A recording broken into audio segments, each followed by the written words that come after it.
Hello everyone, welcome once again to my channel. Today we are going to discuss a definite integration problem. It is a bit hard, and that's for JEE Advanced. So let's start the solution of this problem. So this integration goes like this. If j is equal to, तो यहाँ आप देखिए cos square pi by 2x plus y plus z by 3 इस term को आपको integrate करना with respect to x, y and z और तीनों का ही लिमिट है 0 से 1. Just pause the video and try it yourself. After then I will tell you how can we solve this. So student, अगर आप इसको सिंप्लीफाई करते हैं जैसे कि हम जनरली cos स्क्वायर थीटा वाली टर्म को करते हैं कि cos स्क्वायर थीटा को मैं लिख सकता हूँ 1 plus cos 2 theta by 2, right. और उस हेल्प से इसको कन्वर्ट करके अगर मैं इंटीग्रेट करता हूँ तो मुझे तीन बार इंटीग्रेट करना पड़ेगा and it will take lot of time और हर एक इंटीग्रेशन के साथ ये और कॉम्प्लिकेटेड होता चला जाएगा. तो चलिए देखिए इसको सिंप्लीफाई करने का बेस्ट पॉसिबल वे क्या है. तो हमें जो इंटीग्रेशन गिवन है वो कुछ इस तरह से है. cos square of pi by 2 x plus y plus z upon 3. इसको इंटीग्रेट करना है विद रिस्पेक्ट टू x सबसे पहले और इसका लिमिट है x का 0 से 1.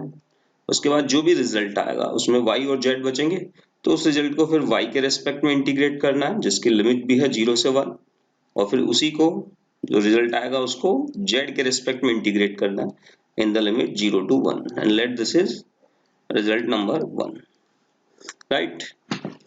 अब देखिए यहाँ पे x y z जो है तीनों इंडिपेंडेंट वेरिएबल है.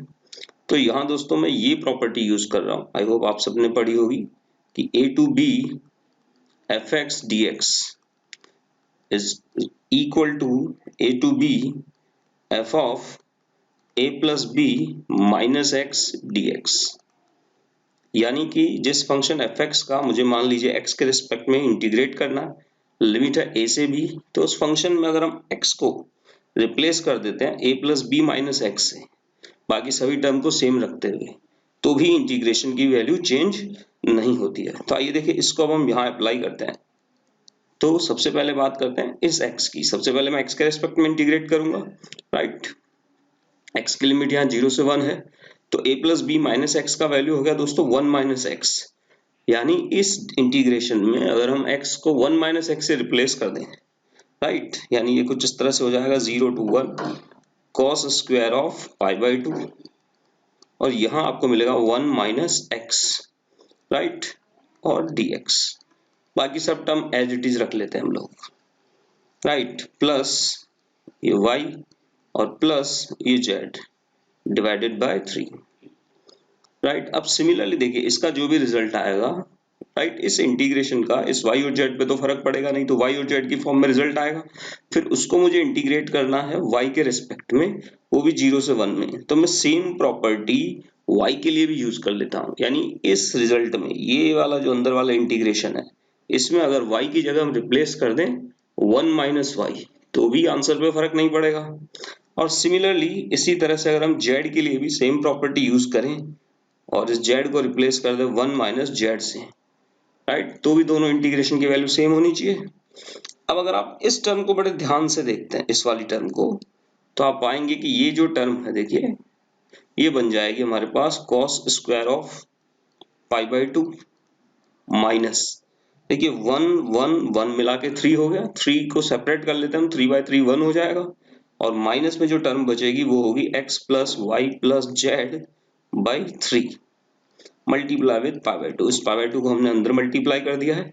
अब यहाँ में cos pi by 2 minus theta वाला फॉर्मूला लगाऊं तो इस इंटीग्रेशन को हम क्या लिख सकते हैं, देखिए 0 to 1 0 to 1 0 to 1 और ये बन जाएगा sine square of pi by 2 x plus y plus z divided by 3 dx dy dz. Let this result number 2. तो देखो दोस्तों ये भी j की वैल्यू है, ये भी j की वैल्यू है. अब हम इन दोनों को ऐड कर लेते हैं. Now we add both equation 1 and 2. So if you add 1 and 2 then we will get 2j is equal to. अब देखिए यहाँ ऐड करते समय ध्यान दीजिएगा 0 to 1 और dz, 0 to 1 और dz दोनों में सेम है या तीनों वेरिएबल एक साथ देख लेते हैं। लिमिट सेम है, dx dy dz सेम है, तो ऐड करने पर हमको फाइनली मिलेगा 0 to 1, again 0 to 1, again 0 to 1 and sum of these two function, right. और वो बन जाएगा दोस्तों 1। cos square theta plus sine square theta 1 होता है, dx dy dz। अब आप फर्स्ट ऑफ ऑल इसको इंटीग्रेट करेंगे तो 1 आएगा, फिर रिजल्ट को फिर से इंटीग्रेट करेंगे 1 आएगा, और फिर से इंटीग्रेट करेंगे 1 आएगा। और इस तरह से आपको j का वैल्यू बड़े ही इजीली पता लग गया, हाफ होना है। So the right answer of this question is j equal to half. अब चलिए ऑप्शन चेक करते हैं। तो देखिए फर्स्ट ऑप्शन तो गलत हो गया, करेक्ट। सेकेंड ऑप्शन पे आते हैं, j लेस देन 3/2, ऑब्वियस सी बात है ये करेक्ट है। अब सी है कि j का वैल्यू जो है वो cos square pi x by 2 dx से बड़ा है या छोटा है। तो देखो दोस्तों, ये जो सेम टेक्निक मैंने यहाँ यूज की है, अगर मैं इस इंटीग्रेशन में यूज करूं, राइट, तो ये भी हाफ बन जाएगा। बिल्कुल इसी तरह से ये sine square pi x by 2 हो जाएगा, फिर हम ऐड करेंगे तो 2j इक्वल टू 1 आएगा, और सिमिलरली ये भी हाफ ही बनेगा। तो इसलिए ये तो गलत हो गया सी ऑप्शन, और डी करेक्ट हो गया। So the right answer of this question is B and D.